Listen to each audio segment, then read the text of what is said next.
మన దేశంలో ఈ ఎస్ఐఆర్ జరిగింది. Special intensive revision. ఓట్లు పోయిన ఓట్లు తొలగించడము, కొత్త వారి ఓట్లు జోడించడము, ఇది సరి యొక్క ప్రక్రియ. 2002లో జరిగిన సర్ ప్రక్రియకి ఇప్పుడు జరుగుతున్న సర్ ప్రక్రియకి తేడా ఉంది. ఏంటి ఆ తేడా? ఆనాడు 2002లో లిండో అని ఎలక్షన్ చీఫ్ కమిషనర్ ఉండేవాడు, నిప్పు లాంటి వాడు. మనకు ఎలక్షన్ కమిషన్ గుర్తు వచ్చేది ఎవరు? టిఎన్ శేషన్ గారు, తర్వాత లిండో గారు, ఆ తర్వాత కొద్ది కృష్ణమూర్తి గారు. నిజాయితీగా నిష్పక్షపాతంగా వివరించినారు. ఆనాడు ప్రధానమంత్రి మాట వినలేదు, మంత్రుల మాట వినలే, ఏది నిప్పో ఏది నిజమో ఆ రకంగా చేసినారు. 2002లో ఎందుకు చేసినారు? రాజీవ్ గాంధీ గారు 18 ఏళ్ళకే ఓటు హక్కులుగా చేసినారు. 18 ఏళ్ళకి పెళ్లి చేస్తా ఉన్నాం, వారు ప్రయోజకులు అవుతాడు కాబట్టి ఈ దేశ నిర్మాణంలో ఓటు హక్కు ఇవ్వాలని 18 ఏళ్ళకి ఇచ్చారు. ఓటు హక్కు అనేది ఈ ప్రజాస్వామిక దేశంలో గొప్ప అస్త్రం. చాలా మందికి తెలియదు ఓటు అంటే ఓటు హక్కు అంటే చాలా మందికి తెలియదు. నందిపేట గ్రామాన్ని మంచిగా ఉంచుకోవాలంటే ఒక మంచి వ్యక్తి ఎన్నిక కావాలి. మంచి వ్యక్తి ఎప్పుడు ఎన్నిక అవుతాడు? ఓటరు ఓటు హక్కు ఉండి సరైన మార్గంలో ఓటు చేస్తే మంచి వ్యక్తులు ఎన్నిక అవుతారు. సగం మంది ఓట్ల హక్కు లేక విడివిడి వ్యక్తులు ఓటేస్తే పేరు వాళ్ళు ఎలక్ట్ అవుతారు. ఓటు హక్కు ప్రజాస్వామ్యం ఎంత గొప్పదంటే ఈ దేశ నిర్మాణంలో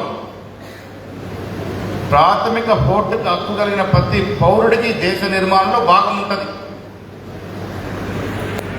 2002లో జరిగిన ఎస్ఐఆర్లో అర్హత కలిగిన దేశ పౌరుడికి, దేశంలో పుట్టిన ప్రతి పౌరుడికి ఓటు హక్కు కలిగించే విధంగా ప్రయత్నం చేశారు.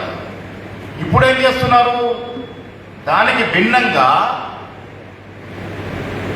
ఈ దేశంలో పుట్టి పెరిగిన పౌరుడికి అర్హత కలిగినట్టు రాజ్యాంగం ఇచ్చిన ఓటు హక్కుని ఇది మనకు పడదు రేపు ఎన్నికల్లో అంటే దాన్ని తొలగిస్తూ ఉన్నారు. 2002కు జరిగిన ఎస్ఐఆర్కి ఈ ఎస్ఐఆర్కి తేడా అది. అప్పుడు ఓట్లు జోడించారు. అప్పుడు ఎలక్షన్ కమిషన్ అర్హత కలిగిన ఏ ఒక్కడు కూడా ఓటు రాకుండా ఉండకూడదు, ప్రతివానికి ఓటు రావాలన్నాడు. ఇవాళ ఓటు హక్కు కలిగిన వాడు రేపు మనకు ఓటు వేయడేమో అని అనుమానం ఉంటే దాన్ని తొలగించే ప్రక్రియ చేస్తూ ఉంది ఎలక్షన్ కమిషన్. ఎలక్షన్ కమిషన్ ఎట్లా ప్రయాణిస్తూ ఉంది? లింగుడోలు కాదు, స్టేషన్లు కాదు, బుట్ట చోర్లు జమ అయిపోయారు ఎలక్షన్ కమిషన్లో. ఆన్ రికార్డు చెప్తా ఉన్నా. బీజేపీ పార్టీకి తొత్తులుగా మారి ప్రధానమంత్రి ఏం చెప్తే చేస్తూ ఉంది. ప్రధానమంత్రి, దేశానికి ప్రధానమంత్రి అయినా ఒక పార్టీ కార్యకర్త ఆయన. సో వారు చెప్పినట్టుగా చేయడంలో అర్హులైన వారి ఓట్లు తొలగింపు కార్యక్రమం జరుగుతూ ఉంది. కాంగ్రెస్ పార్టీ బాధ్యత ఏంది?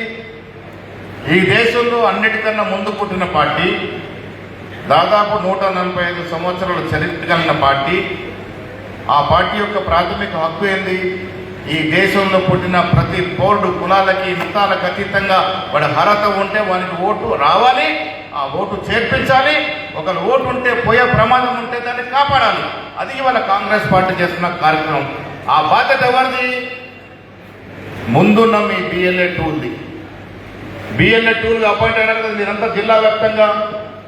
మీది ఎంత గౌరవప్రదమైన ఓటు అంటే, పెద్దలు సుదర్శన్ రెడ్డి గారు ఓటు మాయమైంది అనుకోండి, సుదర్శన్ రెడ్డి గారు ఎంఆర్ఓకి తరగతి పెడితే రాదు ఓటు. ఎవరు అడగాలి ఆ ఓటు? ఆయన ఏ ఓటు ఎక్కడైతే ఏ బూత్లో అయితే ఉందో ఆ బూత్కి ఎవరైతే బిఎల్ఏ 2 ఉన్నాడో ఆయన పోయి అడగాలి. అప్పుడే అధికారులు స్పందిస్తారు. సో బిఎల్ఏ 2లుగా నియమితున్న మీరు ప్రధాన బాధ్యత ఉంది. గ్రామాల్లో పెద్ద పని కాదు. గ్రామాల్లో చనిపోయిన వాళ్ళు తెలుస్తుంది, బతికిన వాళ్ళు తెలుస్తుంది, బయట వాడు తెలుస్తుంది, ఉన్నోడు తెలుస్తుంది. ఓటు హక్కు ఉందా లేదా మనం ఈజీగా చేయగలుగుతాం. పట్టణాలకు వచ్చేసరికి ప్రమాదం ఉంటుంది. పల్లెల్లో కూడా జాగ్రత్తగా చేయాలి. పట్టణాలకు వచ్చేసరికి బిఎల్ఏ 2లు ఇందాక మిత్రుడు మనోడు చెప్పాడు, ఎవరు నరేష్ చెప్పాడు, ఒక 10 ఓట్లు జడిస్తే నా కర్తవ్యం పూర్తయింది. ఈ దేశభక్తుడిగా, ఈ దేశ పౌరుడిగా నేను ఒక 10 ఓట్లు జాయిన్ చేసిన, చేర్పించిన అంటే గొప్ప కార్యక్రమం అది. ఆ కార్యక్రమాన్ని మీరు బిఎల్ఏ రూల్ చేయాలి. బిఎల్ఓ ఉంటాడు ఒక అధికారి, వారితో కలుపుకొని ఏ బూతులు ఎన్ని ఉంటున్నాయి, గతంలో ఉన్న ఓట్లేంటి, ఇప్పుడు వచ్చిన ఇబ్బందులు ఏంటి, అది సర్వీస్ చేయాలి. మనకు పోయినసారి ఓటేసాం, మాకు ఓటు హక్కు ఉంది. మా రాజిరెడ్డి కోటిగల్లుడే లాస్ట్ టైం ఓటేసినా కదా, ఇక నాకేం పని అనుకుంటే నడవదు. రాజిరెడ్డి మళ్ళీ బూతు ఎనిమినేషన్ ఫామ్ నింపాల్సిందే కోటిగల్లిలో. ఆ ఓటు ఎనిమినేషన్ ఫామ్ నింపుతేనే ఓటు వస్తుంది, లేకుంటే రాదు. మనం ఓటేసినాము, మనం పౌరులము, 10 సార్లు ఓటేసినాము. మన ఓటుకి ఏంది దోకా అంటే దోకా ఉంది. అలా మన ఓటు మళ్ళీ మనం నామోదు చేయించుకోవాలి. ఆ రకమైనటువంటి కండిషన్లు పెట్టింది. రకరకాల ఫాములు నింపాలి. పిల్లలకు ఓటు రావాలంటే ఎక్కడ హాస్పిటల్లో కొడితే సర్టిఫికేట్ చాలు కదా, కాదట. తల్లి ఓటో తండ్రి ఓటో జత చేయాలి.